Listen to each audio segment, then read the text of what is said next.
These are curable illnesses.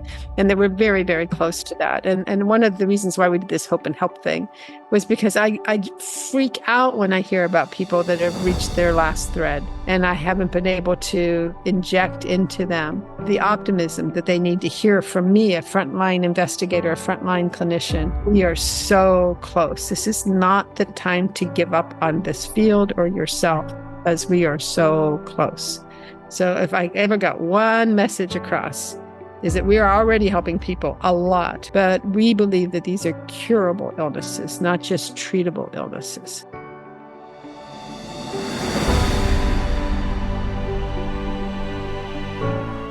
Welcome to the Hope and Help podcast, where we talk about science and science-based tools for fatigue and chronic illness.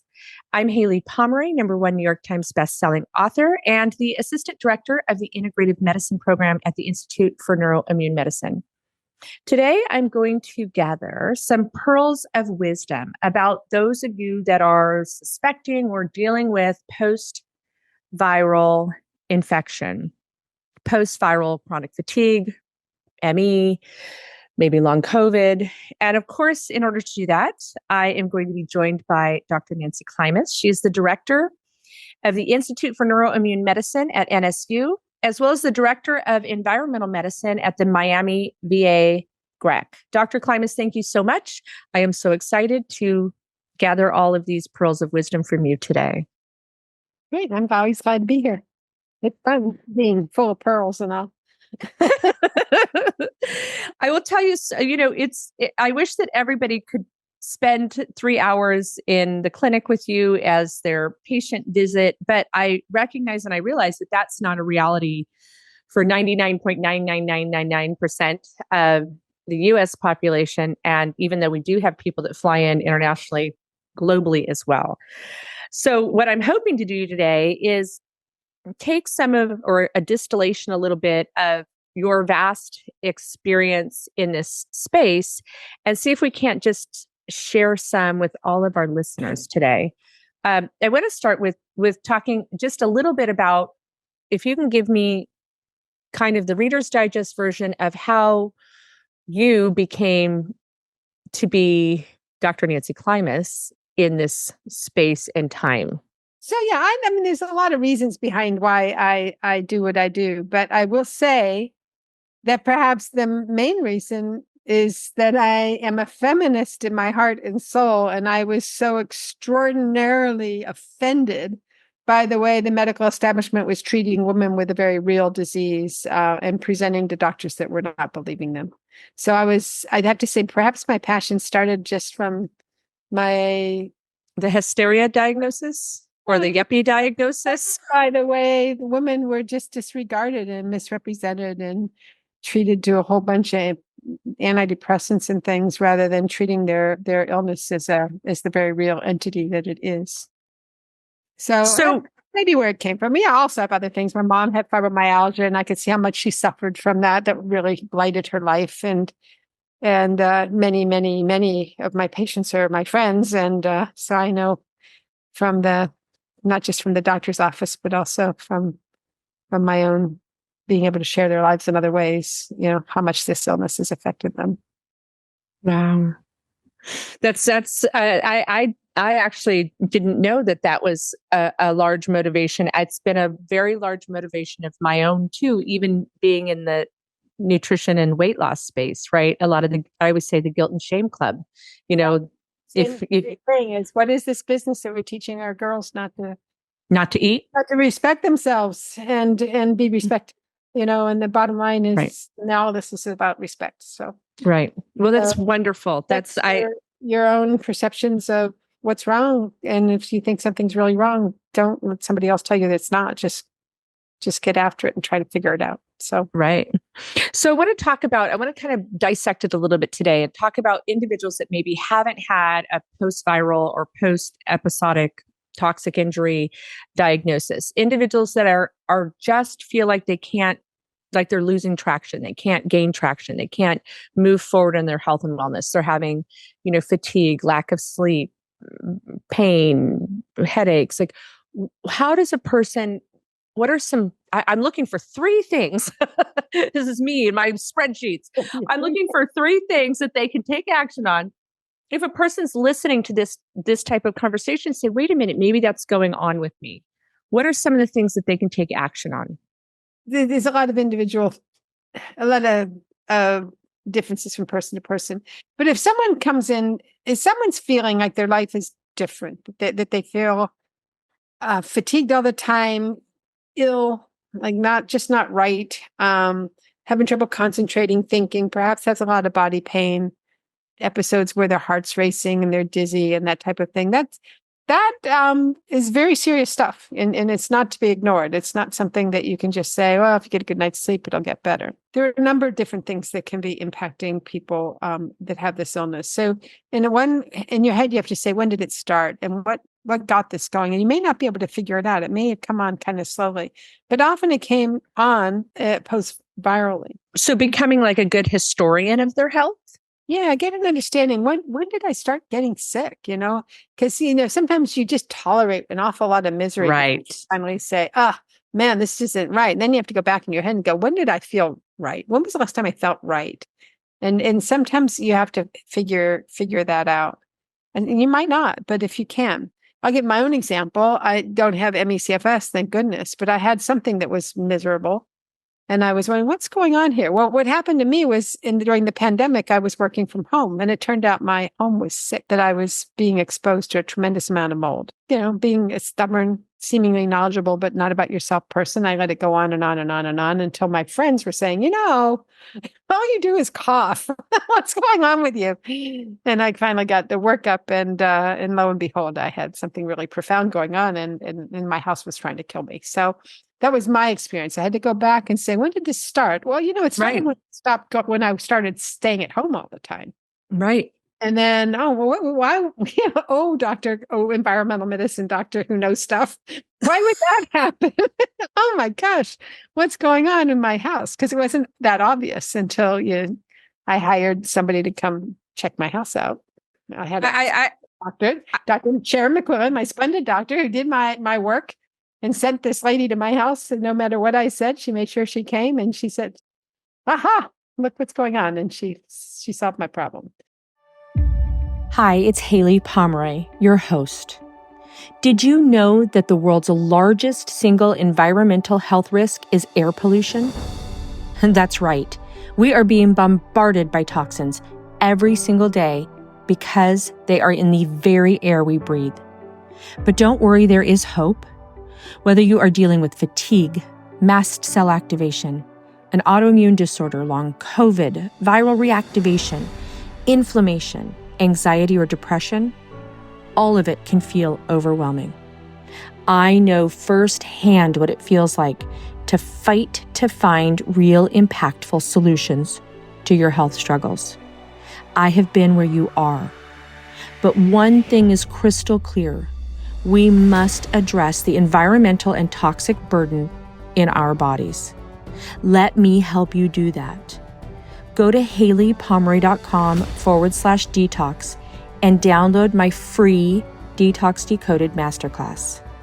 I will teach you nutrition and natural therapies to help your body eliminate toxins. Let's give you a fighting chance. I cannot wait to see you there. For me anyways, when I was kind of trying to navigate my autoimmune disorder, I felt dumb. I mean, I just felt like I can't figure it out because I don't have the knowledge base. But if someone like you sometimes has to go back and say, wait a minute, what's going on? I appreciate the humility that you just shared with me, because it made me suddenly feel less about how long it took me to get some answers. And also, my sister, the architect, diagnosed my thyroid disease. Not the first time I've been willing to ignore problems. I love that. So have good people around you. I like also that you said that life is different in your body is a big deal. And I know that a lot of times women, they say, well, you're just a mom now, or you've had kids, or it was the pregnancy, or you're going through menopause, or you're going through divorce, or you're going through.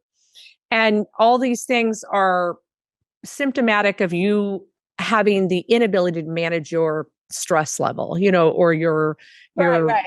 Blame. Yeah. Yeah, the blame game. If I was Yeah. less stressed, I would be a healthy person. I just laugh at that one because, first off, I challenge you to find someone whose life is stress-free. Go ahead. Right. I have No. one person that might fit the bill. She's a mushroom farmer. And she does a lot of yoga and meditation. So just maybe she's there. But I don't know anybody else like that. Right. And when the hurricanes hit, I'm sure she's pretty stressed. Probably true. So if a person is out there and I love validate that it's a big deal, that this is a big deal and it needs resolution Yeah, and but it needs also kind attention. of get a sense of what triggered it, because that'll give you some clues. So one of the hardest things we've had since the pandemic is post-COVID, right? Because it turns out long COVID can follow an asymptomatic infection. You don't even have to know you had COVID to get long Right. COVID. Isn't that something? That's And yes. initially we were only looking for the people that got hospitalized and they were so sick and they were going to have post-COVID sequela. Well, it turned out that wasn't necessary. You just had to have COVID. And then it turned out it wasn't even necessary to know you had COVID. There's long COVID. So anyone that came up with an MECFS-like illness in the last 4 years, we're assuming had a COVID trigger. That's a huge assumption because some of them got it the MECFS way with some other virus. But since that was the predominant virus that we were dealing with in the last 4 years, it's mostly going to be long COVID. And that the majority of the population was exposed to. I mean, although the majority of the population is exposed to mono EBV too. Absolutely. Absolutely. And that's a whole nother path. We can go down that path, but let's go back to the things that happened at the beginning. When did you first notice if you were sick? And was there something that you can line up with that beginning of your illness? You may not be able to, and that's okay. The next thing is, what makes you worse? That's a really thing that you can do now. Okay. What makes you worse? Well, the most common thing that makes people worse is having a halfway decent day and then going out and seizing the world and trying to do everything they didn't get done the last week because they felt lousy.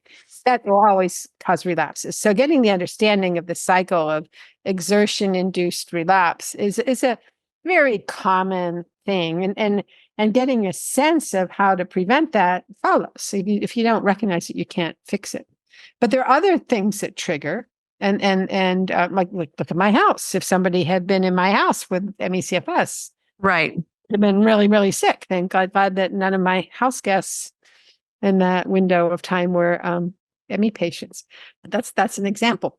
Foods. Some people trigger off of foods or fasting or have some little signals that clue them that they can predict things that make them worse. And then the flip side of that is what makes you better. What makes you better? Yeah. So I like creating that list. Like in business, we have this process that we go through. Yeah, we have this process that go through, and it's 100 lines. And we say, okay, everything that's irritating you, a potential bottleneck. I mean, little things. Jack Canfield gave the example when we were doing this together one time about he never had scissors on his desk. And he was so irritated and so frustrated because one of his family members would always come into his office and steal the scissors off his desk. And he would get an argument with his wife over it. And, it was just this big, huge issue. So identifying the things that caused him stress and then going and relieving or supporting the ones that are the easiest to support. He bought himself a pack of 24 scissors. Didn't get irritated anymore, right? No more problems. But sometimes it's the big, massive things. Like you think, well, I have to cure this, or I have to have a curing in my body. But sometimes it's identifying some of those little things. So I like that. Make the list of what makes you worse. Make the list of what makes you feel better. So if it's right, and that's true in life, but it's also true in medicine, right? Because you've been through a bunch of doctors and they've been trying a lot of stuff on you, and some of it didn't work and some of it helps. So what was that list? And one of the things that people will say makes them better is that they wake up knowing what kind of day they're going to have. Okay. Well, that may not be because they got a good night's sleep. That's what you would assume. And we all make way too many assumptions. Sometimes they wake up and their pulse is 120. And they know this is going to be the world's worst day. This day is going to be dreadful. Right. And someday they wake up and their pulse is 60. And they're going, well, dang, this might be a good day. So already their body has told them something, that their sympathetic drive is off kilter. Don't push it. Right. Versus, you kind of chill today, vagal nerves kicked in, all that good stuff's going to happen today, and you're going to have a pretty steady day. So get really, I'm going to call that get really intimate with your self. Listen to your Know body. yourself, right? Know yourself. Yeah, know it. And know don't it. let anybody else talk you out of it. That's my big thing, Right. right? Once you know yourself, don't let anybody else tell you, that spends an hour with you that they don't know what. Call that the good day, bad day list. Okay. What do you And know then is going to make a good day, and what do you know is going to make a bad day, and be self-aware enough to figure that out, and then bring that to me, and I can see if I can improve on things. My name is Jimmy Orocho. I am a veteran of the 1990-1991 Persian Gulf War, Desert Shield, Desert Storm. I work for Dr. Nancy Klimas at the Institute for Neuro Immune Medicine in Nova Southeastern University. We are in Davie, Florida. We are Gulf War illness clinical researchers in the need for research participants. By participating, you will help yourself and your fellow veterans, contributing to the discovery of the cause of Gulf War illness and how to best treat the illness. Our telephone number, 954-262-2870.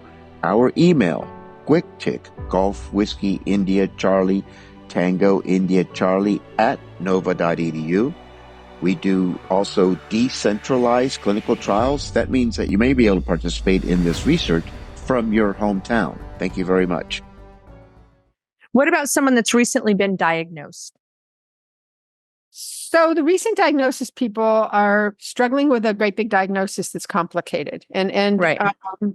And it's not easy to find out the information you need to know to understand it yourself. Okay. The NIH and the CDC have some nice web pages that are sort of like primer level. We just had a guest, Court Johnson, with healthrising.org, where he's got a beautiful webcast, a web page that goes deep into the weeds of what is this illness and what's the latest science and things that help and things that hurt. The MECFS doctors have something called the MECFS Clinicians Coalition.org webpage that also gives you information to bring back to your doctor that with guidelines and treatment clues and all of that. I like that. So educate yourself about it. Education. So exactly right. You won't be your best advocate for yourself if you don't know what to ask. So immerse yourself a little. Don't obsess. Don't make it ruin your life. You should be able to put it back down and read a book. But do try to learn a lot, because you can't assume that your providers are well informed, and you may have to help guide them towards information, or at least find out, who are the local clinicians that know something about this. And sometimes when we think about, I'm going to use that word, so educate, then we advocate. Sometimes people can feel like the word advocacy has to have combativeness or confrontation. Sometimes advocacy, medical advocacy, can be the most loving thing that you can do, because you invite your practitioner on the journey with you. They are on the journey. They aren't the journey, right? It's you that's got this going on. And so, and know that, physicians are advocates. They fight for you with your insurance company every day to cover for the things you need. I mean, they've been advocating from the day they stepped into their first practice. So advocating with you on your behalf, to find your way is part of the job, and it's part of the mission and part of what attracts people towards the field. So right. It's not an unreasonable ask to ask your doctor to learn new things and to help you, guide you. That's what they try to do anyway, guide you towards the best possible health you can have. So Dr. Klimas, when we talk about pearls of wisdom, can you give me some, and I don't want to use the word generalizations, but some things that you see that, and just because things are common doesn't mean they're normal, but things that you see that there is some commonality in this with things to focus on. Like you've always shared with me that, you hit the sleep. Like if we can get people sleeping, that is, it helps the trajectory. Sometimes it's, get their nutrition right. What are some really important, like if you were to say there's 3 things that for the next 90 days, I want you to just kind of, because when you start reading about it and you start advocating, there's, it's complex. If I could say just, what can we distill down in 3 areas that a person could say, I'm going to invest time, energy, effort into working on this? Well, since you brought up sleep, let's just start there, okay? Because sleep does matter, and I'm not minimizing it. And let's also say that a primary sleep disorder can look just like this, so it has to be ruled out. If you had sleep apnea that's untreated or some other kind of sleep disorder, you're going to have profound fatigue. Your body's going to hurt. You're not going to be able to think. I mean, the symptoms are exactly the same. Wow. Okay. So straight up, everybody that comes in initially gets a sleep consult. Nobody can leave my practice the first time without making sure, if it's not already been done, that they've had a sleep assessment, because people get all better. We always want to get people all better, Yeah. Treat something and it gets all better. Well, yay. I know Cindy Bateman told me a great story about some poor guy that lost everything, his business, his wife, his family. He was practically homeless, and only to discover that he in fact had sleep apnea and that the severity of his illness was being driven by complete lack of restorative sleep. Wow. So it happens, okay? And it does not necessarily mean you have ME/CFS or long COVID. It can be a sleep disorder. Now, you can have ME/CFS or long COVID or Gulf War illness or toxic exposure-related illnesses and also have sleep disturbances. Right. And that's where I'm going to spend my focus, okay? So once you've ruled out the other thing and you're dealing with this, when you're profoundly fatigued, your muscles are profoundly fatigued. Well, all night long, you're trying to keep this airway open. It's subconscious, but you're keeping an airway open. So this upper airway resistance, a little different than classic sleep apnea, but upper airway resistance can happen. And how do you know? You snore, you may not have actual apneic episodes, but if you have one of those little O2 sat meters on your finger, it could drop. So there's ways to check on that.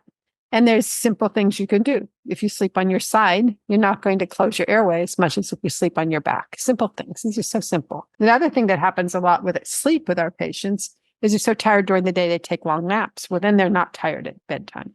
Right. So trying to get their cycle back to a day-night cycle. I'm a total believer in the power nap. I'm all about power naps, but I'm not good about 3 and 4 hour naps. Got it. Right. So trying to get people back into a nighttime cycle. And then another important thing that happens in the morning when you wake up is you reset your circadian rhythm, but not without sunlight. How important it is to just walk outside for 5 or 10 minutes when you wake up in the morning and let the body know that the sun is risen. I notice that since I work from home a lot, I don't do that. I mean, I used to get up and get ready and go into the office, right? When I work from home, I get up and go to my office and there is no sunshine. I mean, there's a window, but there's no sunshine in that 10-step, 13-step process, So I force myself. I really have to force myself. I sleep better when my morning routine, my morning hygiene routine makes more of an impact on my night sleeping, for me anyway. I'm with you on that. In fact, I'm the last person to still have a paper newspaper because I have to walk out to the end of my driveway. And then while I'm there, I've set a nice little bench out in the middle of my yard. I sit there, I read my paper in the morning, because the other important thing is vitamin D needs at least 20 minutes of sunlight a day. So in South Florida, the best time to get sunlight is in the morning because it's hot in the afternoon. You're not going to be out there at noontime. But get my morning paper, hang out, read the 20 minutes worth of paper. I bring my tea out with me. I'm all set, ready to go. I get a morning routine and my vitamin D kick in and my circadian rhythms are kicked off correctly. And that's a good way to start a day. So that's another little sleep day-night cycle trick. That there is a problem with sleep, and I don't want to say it's so simple because our patients have a terrible time with sleep. Right. It's because their sympathetic nervous systems are so messed up that they're driving daytime signals in their brain at night while they're sleeping. Okay, so they have this usually what rest, relax, restore. That's parasympathetic, sympathetic, parasympathetic, the balancing act that our bodies are doing all the time. Sympathetic is adrenaline, right? And the opposite of that is parasympathetic. And at nighttime, you're supposed to rest, relax, restore. You should have your parasympathetic going. Your heart rate should be low. You're breathing very steady. You're digesting. You're perfusing your core and repairing a bunch of tissue that was needing repair and taking toxins away. And all that's happening while you're sleeping. But if you're on sympathetic drive during the night, that's not happening. You're not in a deep stage of sleep. It's going to mess up your memory because you never got REM sleep. You're not restoring. You're not recovering your tissues over the night. So this vagal thing is really important. And there are tricks. And you can see whole podcasts on the vagal nerve. But the idea trying to get back into a Rhythm. parasympathetic rhythm at nighttime. It's terribly important. Some of it's just simple breathing stuff as you're falling asleep and just trying to retrain your body to have more parasympathetic time.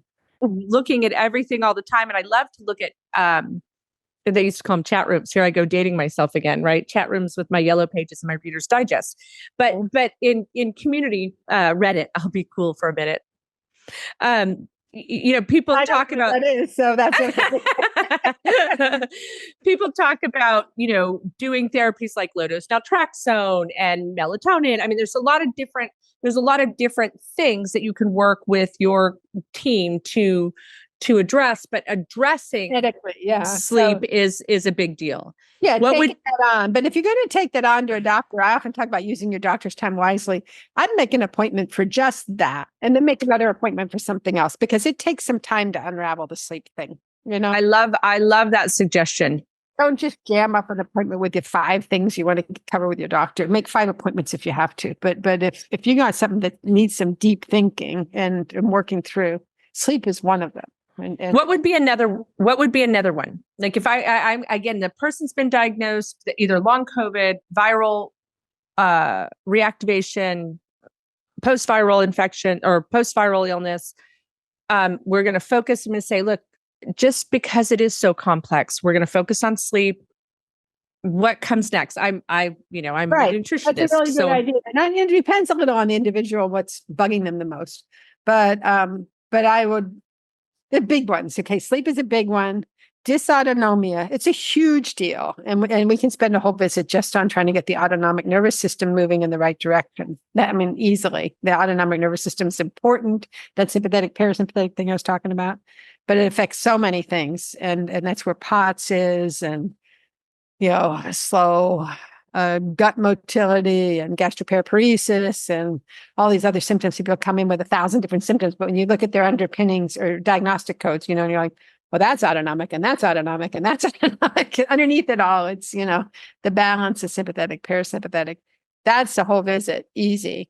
A big one is bioenergetics. Just how are your mitochondria? What is your energy? What's your antioxidant status like? What do you eat? That's so important. What do you eat? What don't you eat?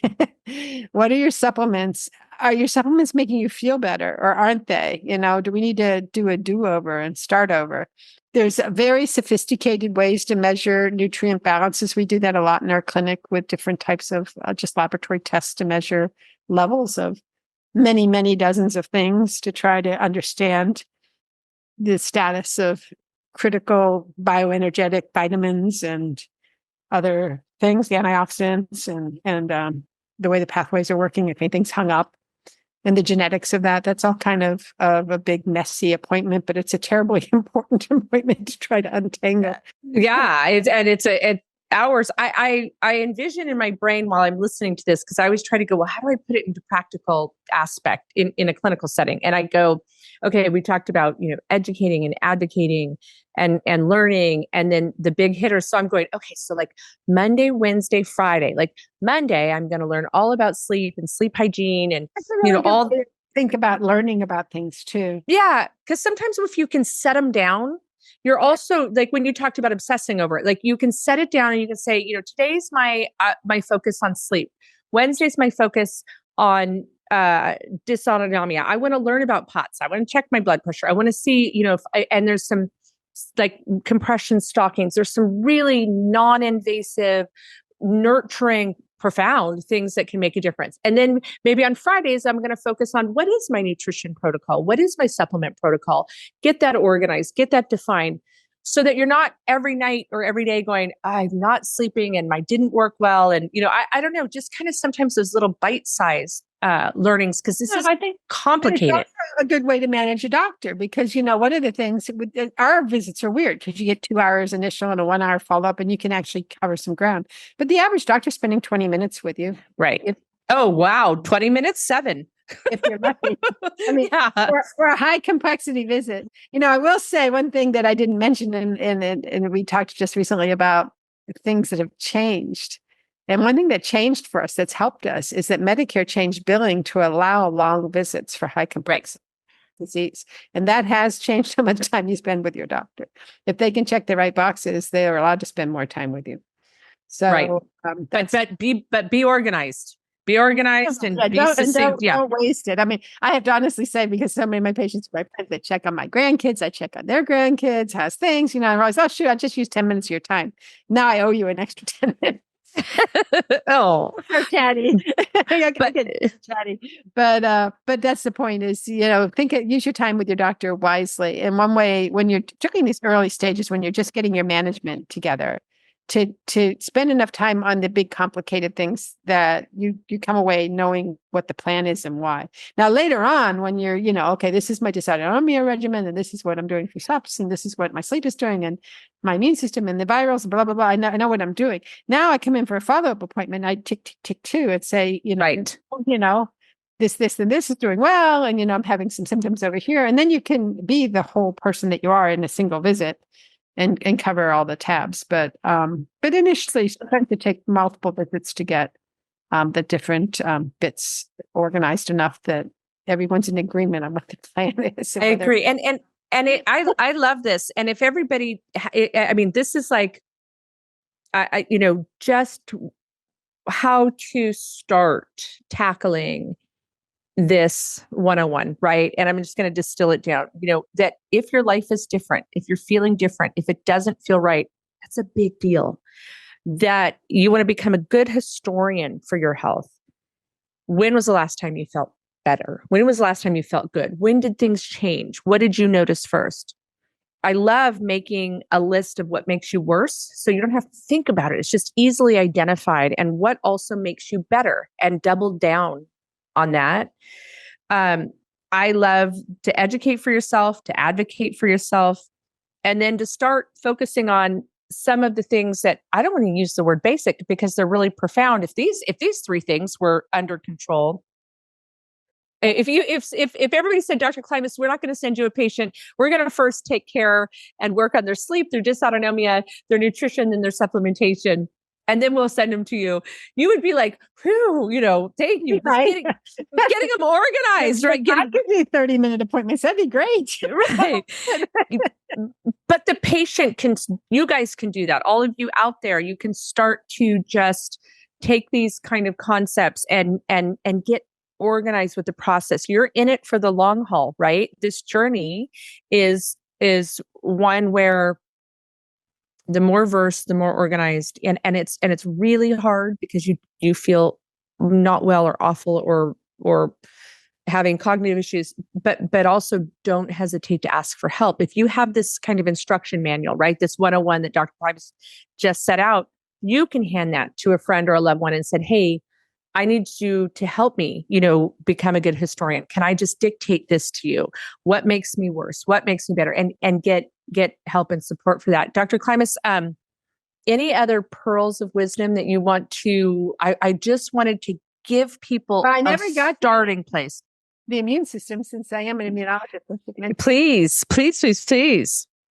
So, as I sit here talking about everything else, and every once in a while I have to own that, I'm a clinical immunologist. That's my original training and certification and how I got into this field. And yet here I am being a dysautonomia, sleep, bioenergetics doctor. which all profoundly impact. I think, at least me, I used to think that immunology was like an event-driven episode. Like you cut yourself, you get a bacterial infection, you get a tooth infection. That's the immunology. I mean, or a viral infection. It is so about adaptation. Oh, yeah. So, just think about that sympathetic overdrive, just having so much adrenaline circulating, that just totally trashes the immune system. Right.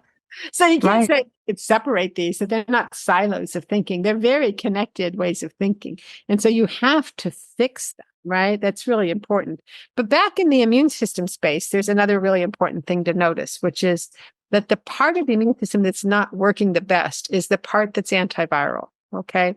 Specifically, the part that keeps old viruses from reactivating. The one that's supposed to be watching and snapping those little viruses up if they try to pop out again. And that is pretty busted. It's a pretty broken system.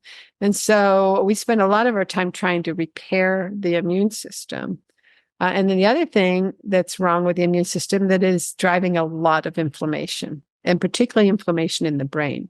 So we spend a fair amount of time in our practice trying to find things that are anti-inflammatory for the brain. Oh, it's totally messed up, because if you have oxidative stress, you're going to have inflammation in your brain. So when I say I'm dealing with bioenergetics and antioxidants and things, those are not simply treating energy in the brain. Those are treating inflammation in the brain. Right. And so you have to see the big picture of this, that you can't just chew it apart into its single little bits, because you are going to end up on a cocktail kind of approach of intervention, where you're taking care of these very interactive elements to try to get a new balance, a new homeostatic balance, and get back to health in that kind of way. Keep saying this kind of anytime someone sticks a microphone in front of my face. I hope that there are some good things that came out of the pandemic. One thing that I've seen kind of from the outside looking in medicine, is we're forced to look at complex treatment because of the complexity of long COVID, which is so similar or mirrors the complexity of ME/CFS. So the docs that were addressing ME/CFS were acutely aware of that way ahead of time. But we're having all these other care centers pop up, and there's not I don't think that there's a magic pill, because it's not a broken bone, it's not a high cholesterol. You know what I'm saying? So I think it's going to change the trajectory of medicine. I really do. I think that if we're going to treat these patients, and there's a lot of them, we're going to have to think with more diverse or cocktail of options. My family accuses me of being a rose-colored glasses person. I've always been that way, and I still am that way. I can't believe I've been doing this for as many years as I haven't gotten cynical yet. Pretty well, I guess, a little cynical, not terrible cynical. Because I absolutely never on the patient's behalf. Never seen that. And never not that. No, I really believe we can cure this illness. I mean, yes, these are curable illnesses, and they were very, very close to that. And one of the reasons why we did this hope and help thing was because I freak out when I hear about people that have reached their last thread, and I haven't been able to inject into them the optimism that they need to hear from me, a frontline investigator, a frontline clinician. Right. We are so close. This is not the time to give up on this field or yourself, as we are so close. So if I ever got one message across, is that we are already helping people a lot, not a lot. But we believe that these are curable illnesses, not just treatable illnesses. So I just wanted to leave that great big pearl on the table, is that we're going to keep at it until we got it, and that's really, really important to hear. I love that. Dr. Klimas, thank you so much. And I think that everybody out there, if you know somebody that's struggling, make sure that you let them know that there is hope. We are seeing, I feel very fortunate to get to witness what we see in the clinic every day, our Friday clinicals, where everybody comes together and hundreds and hundreds of hours of education pour over cases, right? And there is a significant amount of hope, and this is to provide help. And I just can't thank you enough for being on. I think sometimes in the complexity of all of this, it helps to give us a guideline for where to start and to get in the right direction to getting well. Thanks. I appreciate that.